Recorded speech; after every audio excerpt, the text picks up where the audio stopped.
여호와께서 내 음성과 내 간구를 들으심으로 내가 그를 사랑하는도다. 그의 귀를 내게 기울이셨으므로 내가 평생에 기도하리로다. 은혜롭고 감사하신 하나님 아버지, 올 한 해도 주님의 은혜 가운데 거하게 하시고 거룩한 주일 아침 주님 앞에 예배드릴 수 있도록 인도하시니 감사합니다. 2022년의 새해를 맞이한 게 어제 같은데 벌써 그 해의 마지막 달이 되었습니다. 1년의 시간 동안 우리에게 많은 일들이 있었지만 그 시간 속에 항상 주님이 우리와 동행하였음을 고백합니다. 앞으로의 은총교회의 모든 행보 속에 주님의 예비하심과 간섭하심이 함께하리라 기대합니다. 올해의 남은 시간 동안 우리 스스로를 돌아보며 처음 계획하고 다짐했던 일들이 얼마나 이루어졌는지 돌아보게 하옵소서. 땅에 보물을 쌓는 어리석은 자들이 되지 않게 하시고 어디를 가나 하나님의 향기와 모습을 나타내는 진정한 그리스도인으로 살게 하옵소서. 멀리 한국에 출타 중인 문선준 목사님의 오고 가는 발걸음을 지키시며 계획했던 모든 일들이 잘 마무리가 될 수 있도록 인도하옵소서. 긴 시간 우리와 함께 많은 삶의 시간을 나누었던 소중한 집사님들의 새로운 삶 속에도 주님께서 먼저 가시어 예배하시고 주님의 역사하심을 체험하는 시간들이 되게 하옵소서. 이곳에 계시는 동안 그분들의 주님을 향한 사랑과 노고를 잊지 마시고 축복하여 주옵소서. 오늘 말씀을 전하시는 이동준 목사님을 기억하시고 선포하시는 말씀을 권세 있게 하셔서 저희 모두 은혜가 넘치고 변화받게 하옵소서. 이 모든 말씀 예수님의 이름으로 기도드립니다. 아멘.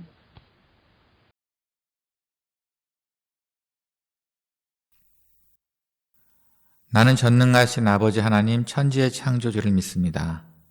나는 그의 유일하신 아들 우리 주 예수 그리스도를 믿습니다.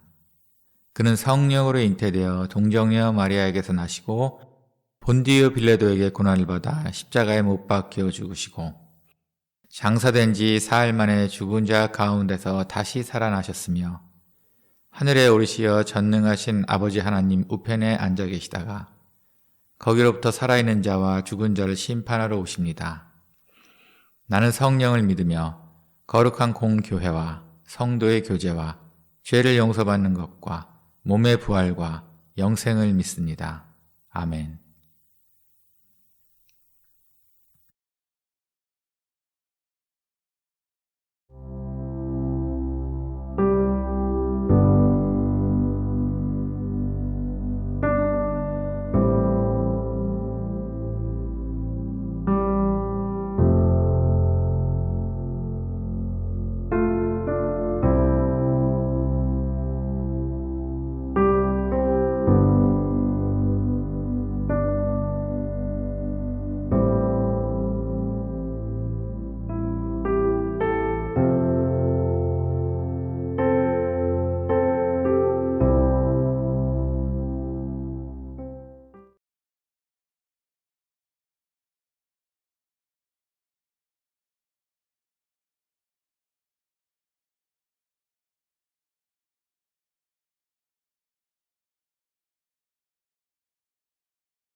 안녕하세요.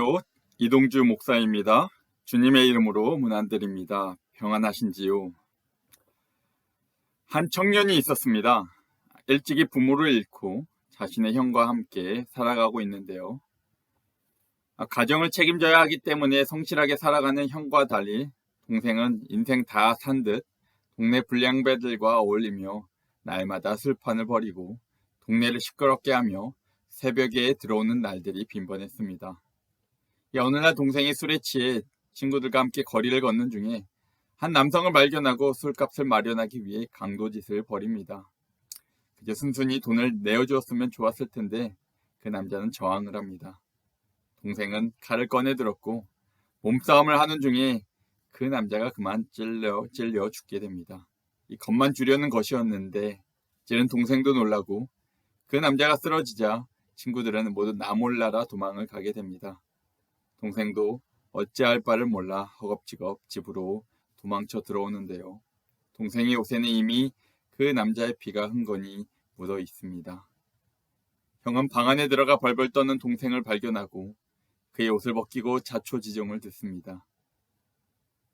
그리고 한 몇 시간 후에 누군가 대문을 두들기는 소리가 들리는데요. 경찰이었습니다. 동생은 겁에 질려 옷장 안에 숨어들었고 거의 하루가 지난 이후 동생이 밖으로 나왔을 때 방 한가운데 놓여져 있었던 것은 형의 옷이었습니다. 그의 피 묻은 옷은 사라졌고 형이 입었던 옷만 덩그러니 방 안에 놓여져 있습니다. 경찰이 오자 형이 동생을 대신하여 그의 피 묻은 옷을 입고 잡혀간 것이죠. 그 사건으로 동생은 한동안 밖에도 못 나가며 방 안에서 식음을 전폐합니다. 어떻게 해야 될지를 몰랐죠. 그리고 며칠 후 정신을 차린 동생은 경찰서에 찾아가 자신이 살인자라고 이야기합니다. 내가 죽였다고 형을 풀어달라고 합니다. 하지만 이미 형이 살인을 시인했고 어느 누구도 이 동생의 말을 들어주지 않습니다. 이 면회를 간 형은 잘 돌봐주지 못해 미안하다고 하며 오히려 괜찮다고 합니다. 대신 이전과 같은 삶을 살지 않을 것을 동생에게 부탁을 합니다. 그 동생은 자신의 옷 대신에 방 안에 동그라니 놓여져 있던 형의 옷을 입습니다.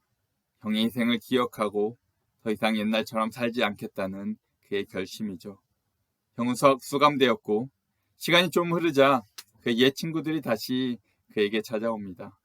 하지만 동생은 더 이상 옛 친구들과 함께 술을 마시러 나갈 수 없습니다. 그는 이제 형의 옷을 입고 살아가기 때문이죠. 무슨 일이 있을 때마다 형을 떠올리며 형이라면 어떻게 했을까 이 질문을 해보며 하루하루 살아가기 시작합니다. 바울은 로마서 13장 14절에서 이렇게 이야기합니다. 오직 주 예수 그리스도로 옷 입고 정욕을 위하여 육신의 일을 도모하지 말라. 이 앞의 이야기는 실화는 아닙니다. 하지만 누군가의 옷을 입고 살아가는 것이 무엇인지 잘 나타내주는 이야기라고 생각합니다.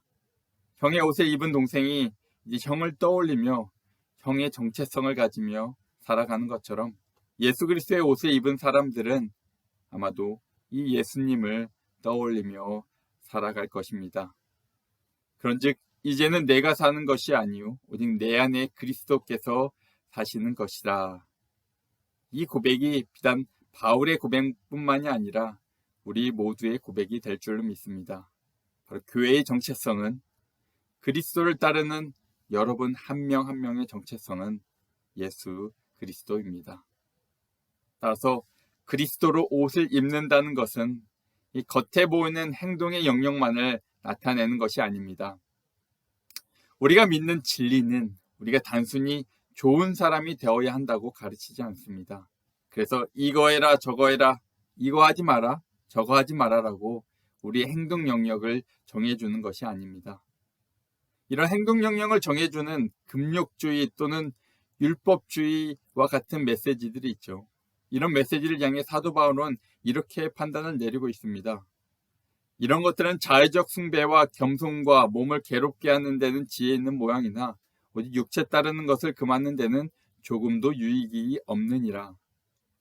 우리 행동에 초점을 맞추는 가르침들은 우리 안에 깊이 자리 잡고 있는 욕망, 탐심과 같은 죄의 속성을 잠재우지 못합니다. 이스라엘 백성들이 하나님의 율법을 가지고도 실패하여 벌을 받은 이유가 여기에 있습니다. 그들이 육체의 할례 가운데 하나님의 백성이 되었지만 그들은 하나님의 말씀을 지킬 능력이 없었고 결국 형벌을 받고 이스라엘은 멸망하게 되죠. 하지만 우리가 믿는 진리는 우리가 누구인지에 대해 분명히 말해주는 데서 시작합니다. 그래서 바울의 호소의 이 중심에는 너희가 누구인가에 그 초점이 맞추어져 있습니다. 그래서 오늘 본문 말씀 1절을 보면 그러므로 너희가 그리스도와 함께 다시 살리심을 받았으면 바로 이 말을 전제로 시작합니다. 많은 의미와 능력이 담긴 말입니다. 이 말은 그 앞에 구절과 짝을 이루죠. 너희가 세상의 초등학문에서 그리스도와 함께 죽었거든. 말씀을 받는 그리스도인들의 정체성에 대해 바울은 호소하는 것입니다. 너희가 이미 세상에 대해 죽었고 예수 그리스도와 함께 살리심을 받았는데 어찌하여 다시 예전 규례를 쫓으려 하느냐? 어찌하여 너희가 땅의 것들을 찾으려 하느냐? 지난주에 우리가 반드시 기억해야 할 헬라어 문구 하나를 가르쳐 드렸죠. 혹시 기억하십니까? 네, 엔 크리스토, 바로 그리스도 안에서입니다. 바로 우리의 정체성을 이야기해주는 문구입니다. 바울의 호소는 철저히 그리스도 안에 있는 이 형제 자매들을 향해 있습니다. 그들은 이미 마음의 할례를 이 성령으로부터 받은 자들입니다. 예수님과 함께 죽었고 예수님과 함께 다시 살아난 자들입니다. 이것이 우리가 받은 이 세례의 의미이죠. 그들 안에, 우리 안에 이 성령의 능력이 있기 때문에 하나님의 말씀을 비로소 받을 수 있는 자들입니다. 사도 바울의 겉면에도 보면, 오늘 읽은 말씀에 보면 이거 하지 마라, 저거 하지 마라, 또는 이거 해라, 저거 해라 등의 많은 명령형의 메시지들이 가득 차 있습니다. 만약 그리스도 안에 있지 않는 자들이 이 말씀을 받는다면 이 말씀들은 또다시 그들 앞에 짐이 될 것입니다. 또 다른 율법이 되어 그들 마음에 거치는 돌이 되고 맙니다. 율법주의가 그렇게 만들어지죠. 바울의 이런 강한 호소는 어떤 규칙을, 어떤 사람들을 옥매는 그런 법칙을 만들려는 것이 아닙니다. 오히려 그리스도의 옷을 입고 있는 자들, 그들은 어떠해야 하는가, 그들의 덕목을 이야기하는 것입니다. 그런 의미에서 다시 한번 그의 메시지를 읽어봤으면 합니다. 그러므로 너희는 하나님이 택하사 거룩하고 사랑받는 자처럼 긍휼과 자비와 겸손과 온유와 오래 참음을 옷 입고, 제가 동사만 읽어보겠습니다. 서로 용납하고 용서하고 이 사랑을 더하라. 평강이 너희 마음을 주쟁하게 하라. 감사하는 자가 되라. 피차 말씀으로 권면하라. 노래를 부르며 찬양해라. 모든 일에나 다 주 예수의 이름으로 하고 감사하라. 해라라고 뭐뭐 하라라고 가득 차 있습니다. 하지만 다시 읽어보게 되면 이것들이 규칙이 아니죠. 그리스도의 옷을 입은 사람들의 모습을 묘사하고 있음을 발견하게 됩니다. 바로 그리스도를 따르는 사람들의 이 덕목입니다. 그래서 교회는 이 회심이라고 하는 사건을 매우 중요하게 여깁니다. 회심이라는 것은 단지 나의 죄를 고백하는 회개가 아닙니다. 이 회심은 이전에 살던 옷을 벗어버리고 예수 그리스도의 옷을 입는 것, 예수 그리스도가 못 박히신 십자가에 우리의 모든 탐심과 정욕을 못 받는 일입니다. 그리스도와 함께 죽고 그리스도로 다시 태어난 또 하나의 예수로 살아가는 자들입니다. 이 마음의 할례가 있을 때 그때 우리는 그에 대한 상징으로 우리가 세례를 주게 되죠. 세례를 받는 자들에게 반드시 확인하고 물어야 하는 것이 이 회심입니다. 그래서 바울의 호소는 철저히 이 회심한 자들, 이 회심을 통하여 예수 그리스도 안에 거하는 자들을 향해 있습니다. 만약 이런 바울의 메시지를, 이 복음의 메시지를 들을 때 우리 안에서 걸림돌이 되거나 아니면 이 어떠한 울림도 없다면 그의 메시지는 반대로 우리에게 이렇게 묻고 있는 것입니다. 당신은 지금 그리스도의 옷을 입고 있습니까? 당신은 지금 그리스도의 옷을 입고 있습니까? 이 시간은 설교 시간입니다. 종교개혁 이후에 교회의 설교에 대한 고백은 이렇습니다. 즉, 설교는 하나님의 말씀이다. 인간의 말이 어떻게 하나님의 말씀일 수가 있습니까? 하지만 이는 우리가 이 성경을 하나님의 말씀으로 고백하는 이유와도 같습니다. 이 책이 사람의 말로 쓰여졌지만 하나님의 계시, 하나님의 말씀을 담고 있기 때문에 우리는 이 책을 하나님의 말씀으로 받아들입니다. 우리가 설교를 하나님의 말씀으로 고백하는 이유는 바로 이 성경이 가리키는 하나님의 말씀, 곧 예수 그리스도가 이 시간에, 이 설교 시간에 선포되기 때문입니다. 어떤 유명한 설교자 고 오카는 목사님이나 조용기 목사님 같은 이 충만한 설교자가 메시지를 전달하기 때문에 하나님의 말씀이 되는 것이 아니라 이 우리의 설교의 메시지가 온전히 그리스도를 향해 있기 때문에, 그리고 복음이 선포될 때 그 메시지와 함께 성령께서 일하시기 때문에 우리는 감히 이 설교를 하나님의 말씀이라고 말할 수 있는 것입니다. 그래서 준비하고 말하는 자, 그리고 듣는 자 모두 무게를 가지고 이 은혜의 시간에 동참해야 합니다.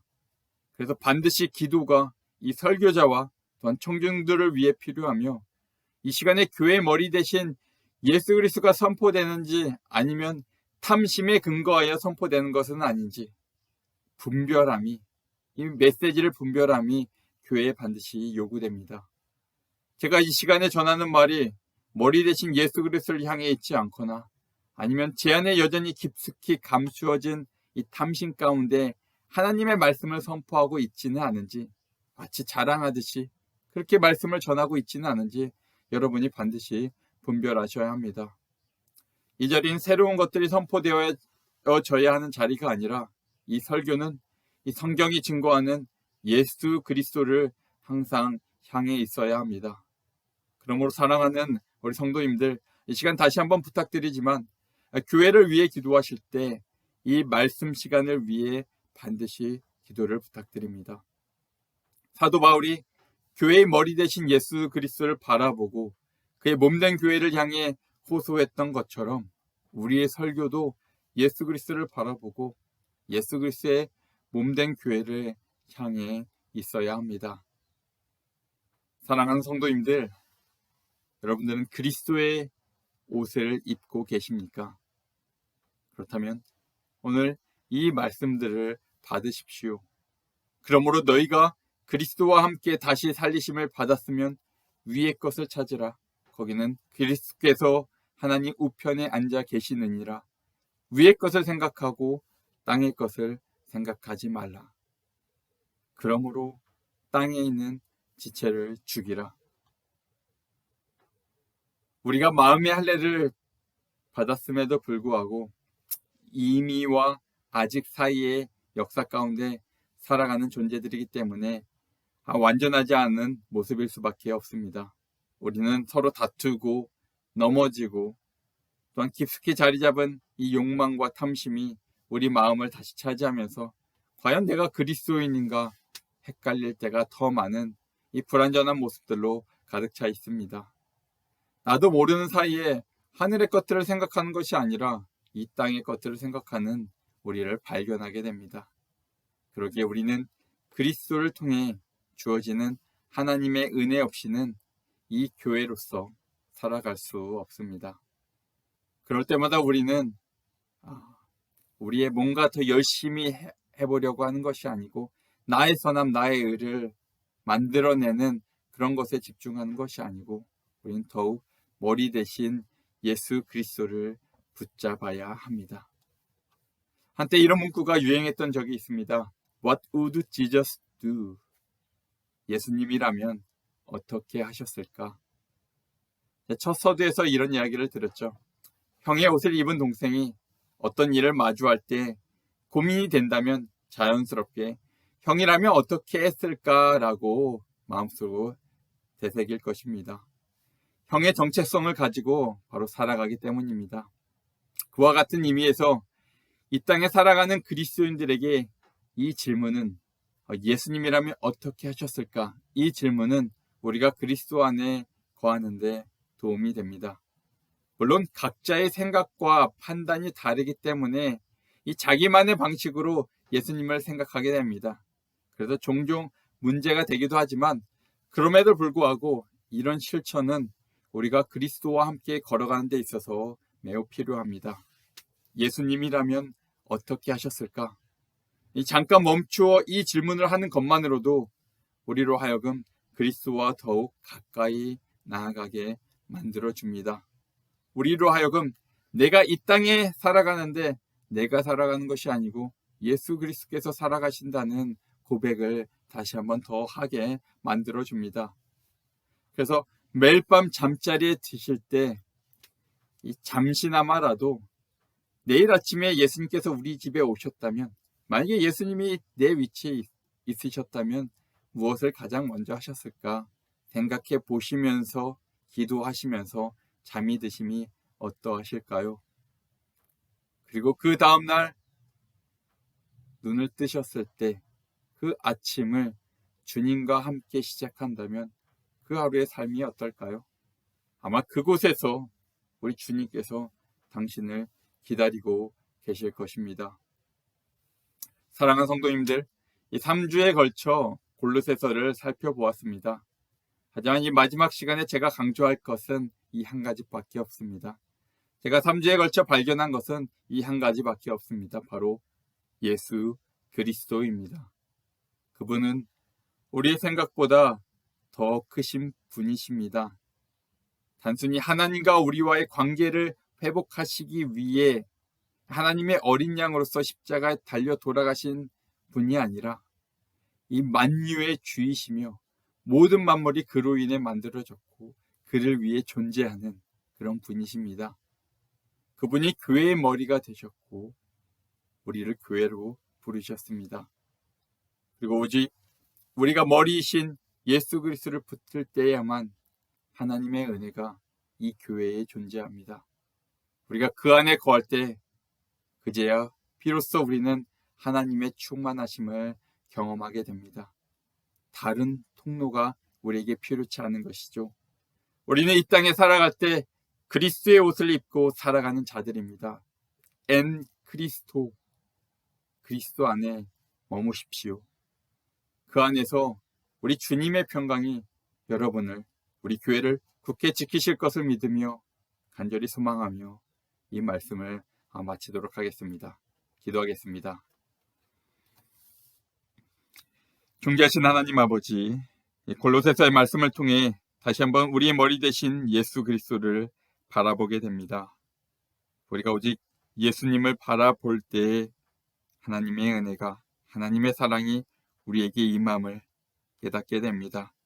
다른 것들을 바라보지 않게 하시고 오직 예수님 안에서 사랑하는 주의 백성들이 되도록 도우시고 축복하여 주옵소서. 주의 사랑하는 은총교회가 오직 예수 그리스도 안에 거하는 교회 되게 하여 주시옵소서. 감사드리며 예수님의 이름으로 기도드립니다. 아멘.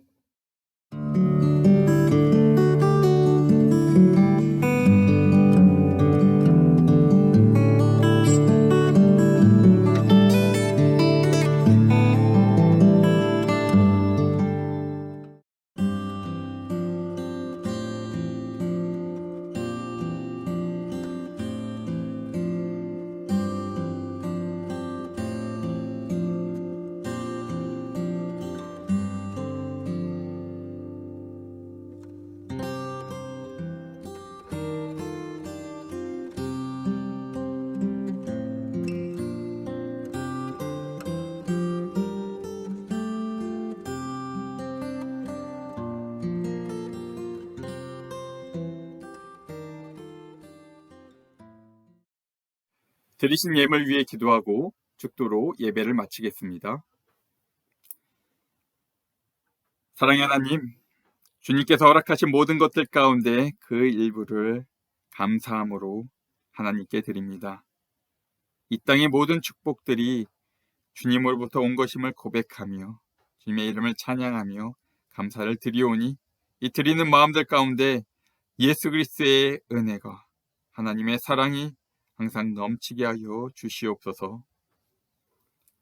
지금은 우리 주 예수 그리스도의 은혜와 하나님의 사랑과 성령님의 교통하심이 하늘 보좌에 앉으신 우리 왕, 우리 주 예수님을 온전히 바라보며 은혜를 간절히 사모하는 주의 사랑하는 백성들 머리 위에, 그리하여 우리의 모든 탐심과 욕정과 미련을 십자가에 못 박으며 주 안에 거하기를 간절히 사모하는 주의 성도들 머리 위에, 그리고 각 처소에서 온라인 예배로 함께 나아가는 주의 자녀들 머리 위에 지금으로부터 영원토록 함께 있을지어다. 아멘.